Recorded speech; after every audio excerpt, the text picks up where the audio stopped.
Nicole, your concierge realtor in the Tahoe and Truckee area. Today I wanted to talk with you about the benefits of home ownership. Now I know that the turbulence of the real estate market crashing 7 or 8 years ago really took a big blow to the owner's confidence, but there's a lot of ways that you can benefit if you're a savvy investor. You just want to make sure that you aren't overpaying for the house, that you aren't stretching yourself financially too thin, that you can comfortably afford that house. That's where a lot of people got into problems, is they leverage themselves way too far. So if you can comfortably own a home, there's a lot of benefits, such as tax write-offs. Tax deductions can be some of your biggest benefits. You can deduct all of the interest that you pay on a property.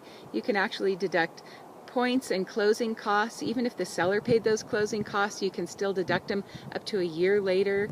There's capital gains exclusion. If you owned your home for 2 out of the last 5 years, if you can call your home your primary residence 2 out of the last 5 years, you can deduct up to $250,000 if you're single, or up to $500,000 if you're a couple. And I know a lot of builders that do this. They build a home and live in it for 2 years and then sell it, and they get a tremendous tax deduction.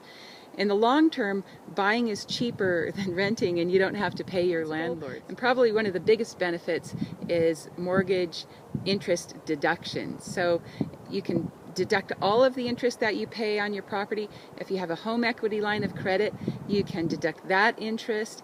If you just bought your house, and you can deduct your points and your closing costs.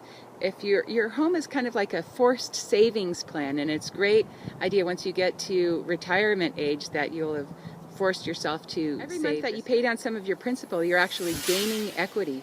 Tax deductions are some of the biggest benefits. You can deduct all of your mortgage interest, as well as home equity mortgage interest. You can also deduct points and closing costs, even if when you bought your home the seller paid for them.